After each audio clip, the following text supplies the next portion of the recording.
Jusqu'à 9h, Good Morning Business. C'était pas 3 minutes, c'était 1 minute. Nous sommes déjà de retour à 8h19 avec Laurent Milchior, le co-gérant du groupe Etam. Bonjour Laurent, merci d'être avec nous ce matin. On va parler évidemment du secteur du textile, la lingerie en l'occurrence, à 2 jours des soldes.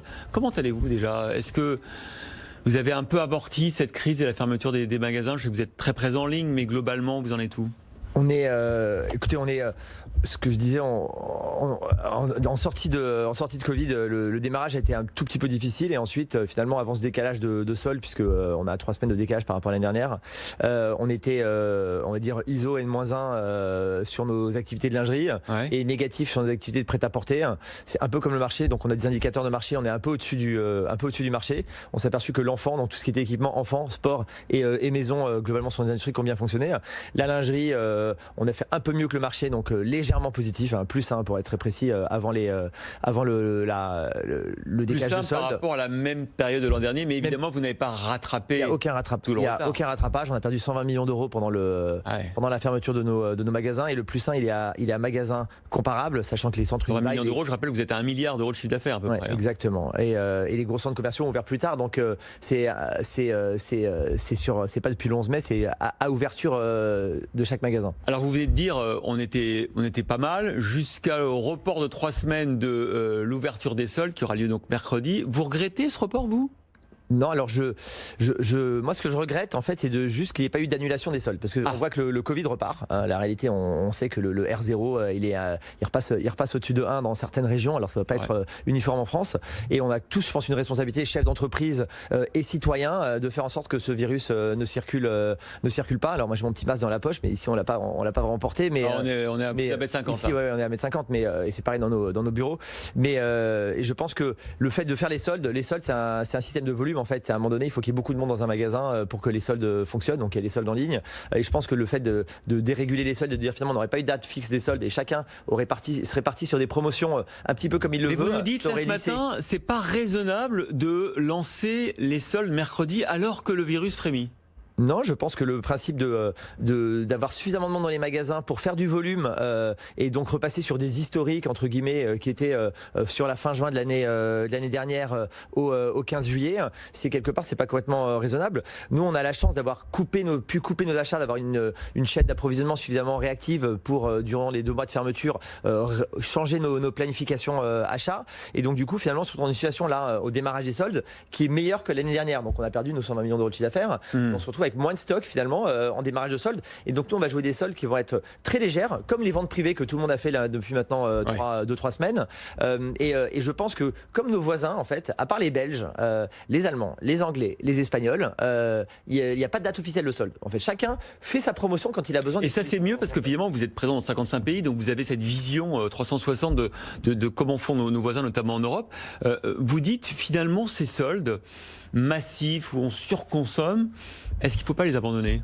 En fait, on surconsomme des mauvais produits, en fait, les produits qu'on n'a pas vendus dans la saison. Et du coup, il faut bien que vous les vendiez, il faut bien que vous épuisiez vos stocks. Vous. Dans tout ce chemin RSE aujourd'hui, qui est plus qu'à la mode, qui est une nécessité, on se doit quelque part à cette industrie du textile qui se dit être une industrie assez polluante. L'une est plus polluante, la deuxième. Ouais, deuxième, troisième, enfin, c'est pas qu'on voit le classement, mais enfin, une industrie assez polluante. Elle est polluante parce qu'on produit beaucoup de quantité. Alors après, on s'astreint à produire mieux, ça c'est certain. Donc on a un programme WeCare, nous, et on s'engage à ce que 80% de nos productions d'ici 2025 soit éco-conçues, et on aura peut-être 50% dès l'année prochaine. Mais la meilleure façon, c'est d'avoir moins de résiduels et finalement d'acheter un petit peu plus court et avec moins de promotion. Et du coup, s'il n'y a pas ce phénomène de solde, c'est le seul en France. Donc on aime bien être un peu subventionné et aidé dans ce pays. Donc on a cette habitude. Donc c'est sûr que de savoir c'est de l'addiction en fait. Le 24 juin, boum, il y aura beaucoup de monde devant les magasins, et puis on va vendre des quantités incroyables de produits qu'on n'a pas vendus dans la saison ou qu'on a acheté exprès pour vendre en promotion. Je pense que c'est pas un système vertueux. Donc vous dites stop aux soldes ? Je dis stop à des soldes fixés avec une date fixée par l'État, et que chaque commerçant prenne sa responsabilité en fonction de son système d'approvisionnement et de son système marketing, d'écouler son stock différemment.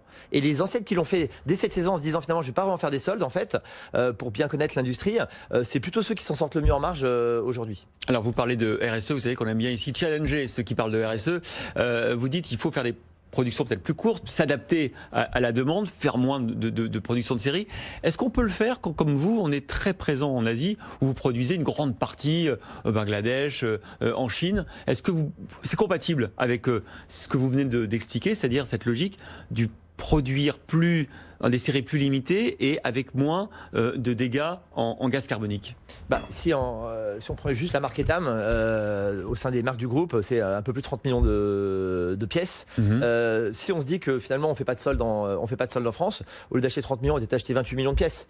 Donc l'écart il est significatif, c'est une dizaine de pourcents, ouais, c'est ça. Mais ça n'a pas changé fondamentalement la façon de s'approvisionner. Maintenant, ce qui se passe depuis quelques années, on a réduit un petit peu le poids de l'Asie. Il reste très important. Et pour se rapprocher du bassin méditerranéen, des toutes petites productions en France, qu'on a encore un petit atelier dans le nord de la France. Alors justement, parce que c'est intéressant, parce qu'il va y avoir les annonces du gouvernement après-demain et du président demain. Qu'est-ce qui vous empêcherait de relocaliser en France? C'est toujours les coûts, les impôts de production? Alors on a une marque haut de gamme qui s'appelle Livy, ouais, dans laquelle on est associé avec une de nos stylistes qui a monté ça il y a 4 ans. Et vous êtes votre atelier dans le Nord aussi, où vous faites des prototypes? On a un atelier dans le Nord, et cette marque qui est plus haut de gamme, donc elle vend son à 90 €. On ouvre un atelier à Paris pour avoir une production made in France et made in Paris. Donc ça sera significatif. Avec une demande, vous voyez que les consommateurs recherchent ça? Alors, on va le lancer là dans les prochaines semaines. Mais la réalité, on est sur un soutien-gorge à 90 €. Donc, peut-être que le produit Made in France, il sera vendu 100 €. Ouais. Sur un soutien-gorge Etam qui est vendu 20 € ou 25 €, l'écart de production entre un soutien-gorge qui est fabriqué en Asie, en Tunisie ou en France, c'est du simple au quadruple. Le prix de revient. Parce qu'un soutien-gorge, en fait, il y a beaucoup de main-d'œuvre. Un t-shirt, on pourrait l'automatiser en France et repasser une production française. Un peu comme les États-Unis le font. Il y a beaucoup de t-shirts made in USA. En soutien-gorge, c'est 20 à 40 pièces à assembler.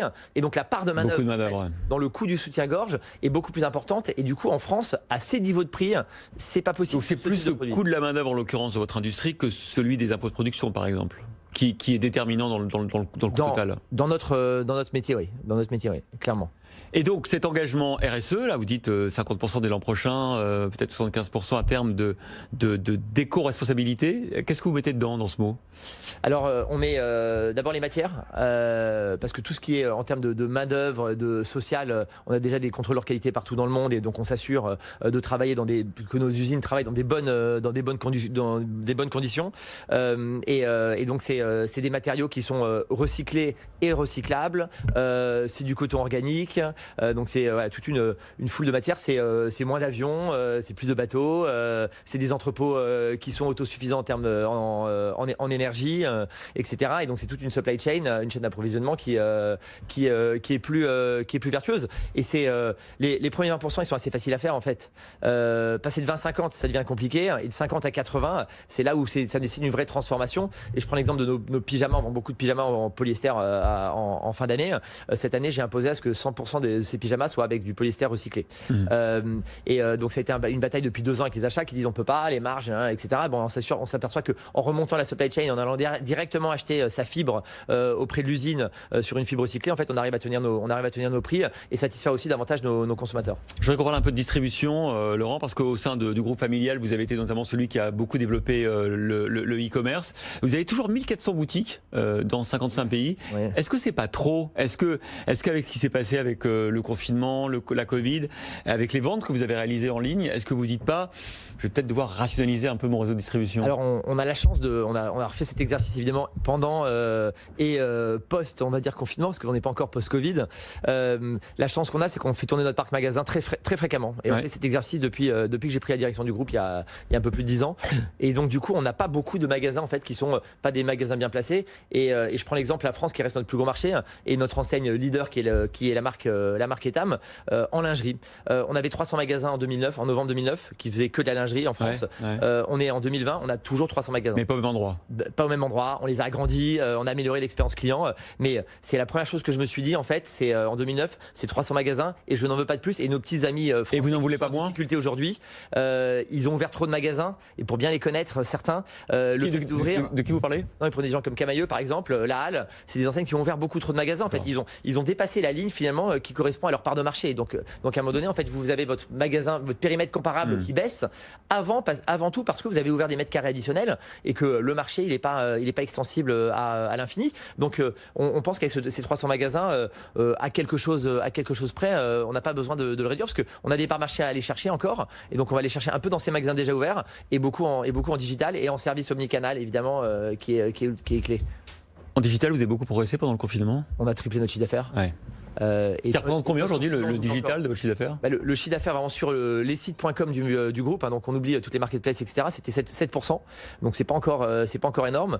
Donc quand on triple, c'est un équivalent de 21. Et ce qu'on peut dire, c'est que post-Covid, on est au double. Donc en fait, ça a vraiment changé les comportements. Donc quand on arrive à faire à peu près stable en magasin et faire le double en digital, on se dit que le modèle est en train de s'accélérer et de changer fondamentalement. Et je pense que c'est quand on fera une vingtaine de pourcents de chiffre d'affaires en ligne qu'on aura vraiment transformé l'entreprise en entreprise omnicanal. Objectif 20%. Merci Laurent Milchior, co-gérant du groupe Etam, d'avoir été notre invité ce matin dans Good Morning Business.